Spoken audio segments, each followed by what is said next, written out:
The Rangers, at least in my opinion, not somebody as into it as you are, had a great 5th round. They got value in that round, and Brett Berard and Evan Vierling. So I was just wondering, from your perspective, what can Rangers fans expect from those two players, and how much value did they get in that 5th round? They're both forwards. Berard is a natural wing, although he has kind of center tendencies, and Vierling is a natural center. He's a bigger kid, Berard being the smaller of the two. Vierling was a highly touted OHL prospect. He was a top 2 or 3 pick in his OHL draft year, so the spotlight's been on him for quite some time. And when he played with Flint, I never really got the impression that he was playing like a #1 center. I mean, a big part of that was because Ty Dellandrea was already there. Ty Dellandrea was a 1st-round pick for the Dallas Stars in 2018. So you could say in a way that he was blocked, and he was the heir apparent. Whenever Dellandrea graduated, they'd hand over the reins to Vierling, and he'd be the #1 center. But even in limited time, I mean, he was a little inconsistent. But what you did see when he was on was outstanding playmaking, outstanding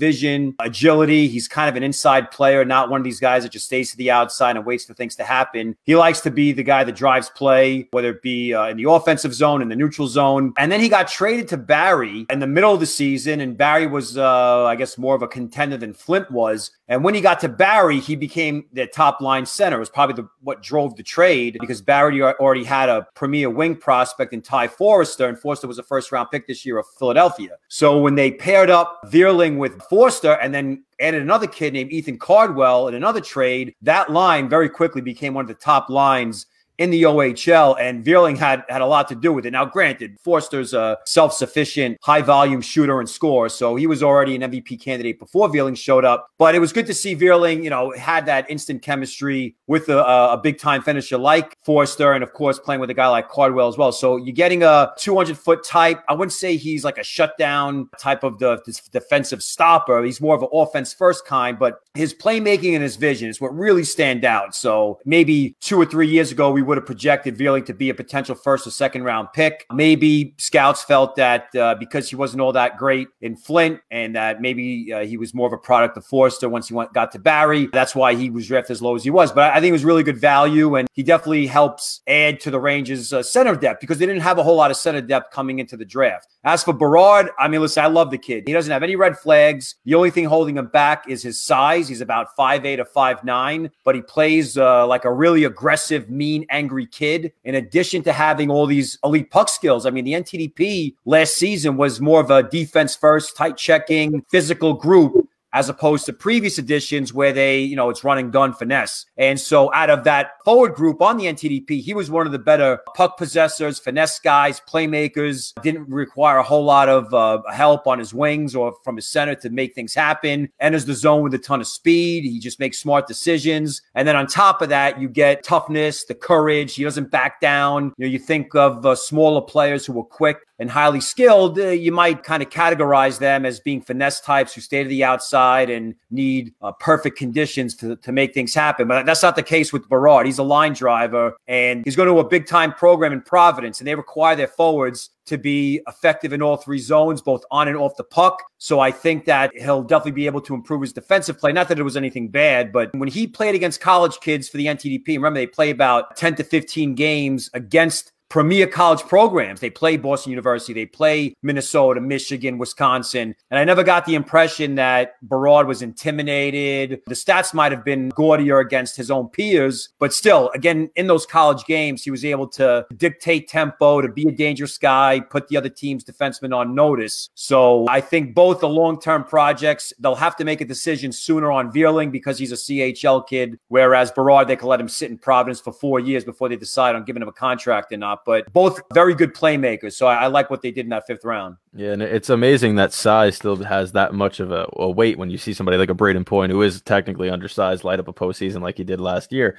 But the Rangers still got 2 very talented players there. And we knew coming into the draft that Alexis LaFreniere was going to be the #1 overall pick. But what the Rangers did after that, it was up in the air. And they wound up trading up to draft Braden Schneider, who is a very physical defenseman from what I've read and seen in tapes. And he's currently competing to get a spot on the Canada World Junior team. So I was just wondering if you think he will get a spot on that team and what exactly the Rangers are getting in him. Schneider was given a shot to try out for last year's World Junior team, the team that ended up winning up gold. Yep. And so they had the World Junior Summer Showcase like they have every season. Was there, actually sat next to John Davidson when Canada was playing. And Schneider really stood out. I really felt that he was assertive, He was confident. You saw the speed. You saw the physicality. So when JD kind of fist pumped when they made the trade and were able to draft him, I was thinking, like, I wonder if his play in Plymouth, specifically that game, kind of planted the seed in his mind about what kind of player Schneider is. Because usually when these draft year guys try out for Team Canada, it's common for them to be maybe a little not, I don't want to say intimidated, but they know that their chances of making the squad aren't all that high. So maybe they try to do too much. They play timid. That wasn't the case with Schneider. He acted like a veteran out there. And listen, he was Brandon's number one. It was a forward-centric attack. They had some really good forwards on that team. So Schneider's job was really just to keep things tight in the defensive zone, on occasion skate things out. Usually when he got to center ice, that's where he ceded control of the puck. I mean, you're not going to see a guy like Adam Fox or Tony DeAngelo or Nils Lundqvist who will skate the puck into the zone, delay, create, let things kind of spread out, and you could run the offense through them. That's not Schneider's game. He's more of a dump it in type once he hits the center ice line, but he's got very good speed. So maybe if he could refine his puck skills, develop some more creativity, you might see some more offense from him. But he definitely ceded or acquiesced a lot of the offense to his forwards. And that's why I wasn't as high on him as several of the teams were, or even Central Scouting, was because I felt like if you're a number one defenseman in your draft year and you've played for all the big time programs in the tournaments,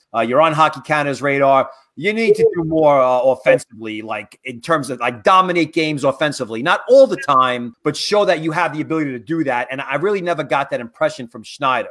Although his big thing is joining the rush. He has the speed and the anticipation to know when the forwards are about to turn on the afterburners, and he could keep up with them. So that's a good thing. As far as Team Canada's roster this year, the left side is loaded. And Schneider's a righty. So on the right side, he really doesn't have a lot of competition. I have a feeling it's going to be between himself and Justin Barron, who was a first-round pick of Colorado. He, too, was also at the World Junior Summer Showcase, played well at that tournament. So I don't know. I mean, Jamie Drysdale, you got to figure he's going to make it as a righty, but he's more of a playmaking type. I guess the only other physical guy that he would have to compete with is Caden Korzak. He's a Vegas pick, and he has, I think, a year or two, well, at least a year in age. So if Canada wants to opt for more experience, I think if they do decide not to take Schneider, it's because the left side is loaded with those big physical two-way types. And so maybe on the right side, they'll stick with a guy like Drysdale, maybe a guy like Jordan Spence, who's also a playmaker on the right side. So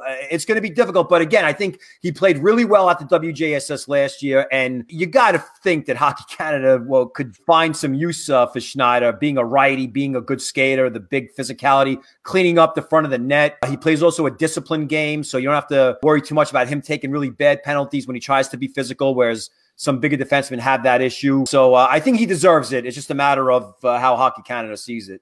So let's move on to the Islanders now. Obviously not as successful as a draft, some people may say, but you look at the Islanders and Alexander Youngkrantz has been the prospect most talked about. But what about Alex Jeffries, a right winger from the U.S., 121st overall? What about his game is exciting for Islander fans?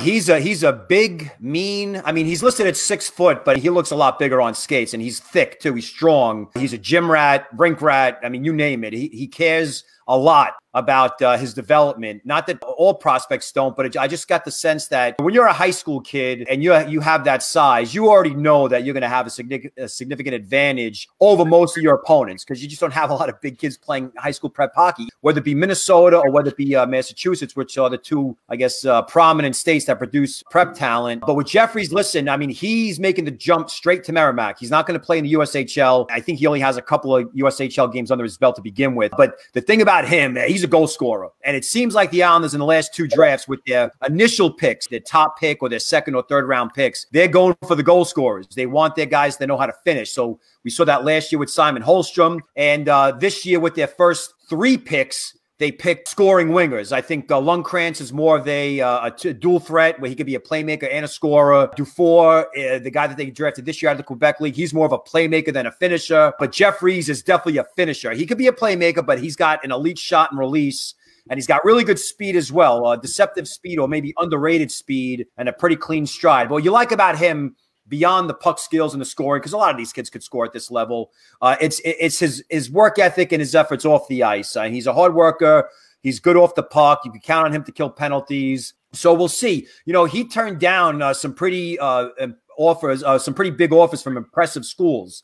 in the New England area, BU, BC, and he decided to go to Merrimack instead. Merrimack is definitely not a hockey powerhouse, although their recruiting efforts have stepped up the last few years. And I think maybe the decision was that his path to a top 6 or top 3 role to really showcase what he could do is probably shorter with a program like Merrimack than it would be at BU or Providence or BC or Northeastern. So I like him a lot. I had him in 190s and he won 120 only because I have to be a little cautious with these prep kids. You know what I'm saying? And he didn't really play in a whole lot of tournaments, if really just select festivals and nothing on the international level.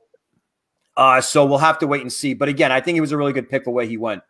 Yeah, I mean, the Islanders are longing for someone to play alongside Barzal and just finish. While this guy's obviously a couple of years away, it seems to me that he's physically built to be in the NHL. Like a guy like we saw with Jack Hughes who got bullied around and stuff. An unreal talent. But this guy seems more like a LaFreniere where he's physically mature enough to make it at the NHL level. Another guy for the Islanders, Matias Rajaniemi, defenseman taken 103rd overall. He seems to be the complete package. I mean, you were not too high on him in your initial reports, but you said you were impressed later on. What impressed you about his game, and do you think he could be a top 4 at the NHL level? Well, it'll be tough for him to become a top 4 at the NHL level because of his skating and a lot of the offense that he generated last year on the Pelicans junior team as a number 1. I mean, to me, based on usage and minutes wise, he was the number 1 on that team, and he was playing both sides of the ice as well. It was just that very like in a way like Braden Schneider. Except he doesn't have the skating. A lot of his points came from simple D-to-D passes, simple plays in the neutral zone, and a lot of just like shots on net. And it's not like he has this overpowering shot. For me, it's the defense is outstanding. I mean, this kid checks every block when it comes to defense. His one-on-one play, his gap control. He's not a very good skater, but it's deceptive. I guess what he could do is he could trick opposing forwards because they might think, oh, look at this big dude. I could just skate right by him. He looks kind of clunky out there, but he just knows how to keep his feet moving. He takes the right routes, whether moving backwards or forward, so he could keep that gap tight. And, he doesn't roam from the slot. He just makes a lot of smart decisions on the puck. So the Islanders, obviously, with the type of team that they have at the NHL level, they seem to like these defensemen, these guys with size that just make clean, crisp decisions. Their passes are crisp, but they're accurate. They have soft hands. And that's where Rajaniemi, his skills really come to the forefront. You're just not going to see a lot of point production. Is that a requirement to be in the NHL? Absolutely not.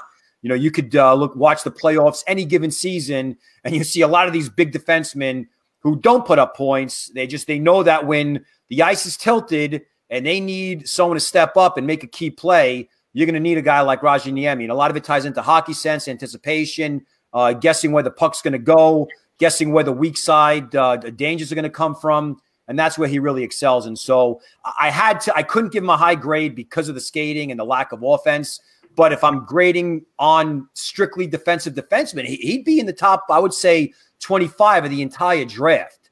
So maybe I was a little bit rough on him rankings-wise. But, when you watch a kid play and you see him struggling with the straight line speed, you're struggling with the offensive decision making once they cross center ice. Yeah, it kind of hurts them in the overall assessment. Well, thanks again for joining us. One more before we let you go, though. Out of all the teams in the NHL, which team do you think had the best draft? Okay, well, I mean, obviously, I would have to say the Rangers because they had the best player. So if you just shut it off after Lafreniere, you're getting the best player, and there was a significant separation between Lafreniere and Byfield. A huge separation, in my opinion. But really, it was Ottawa.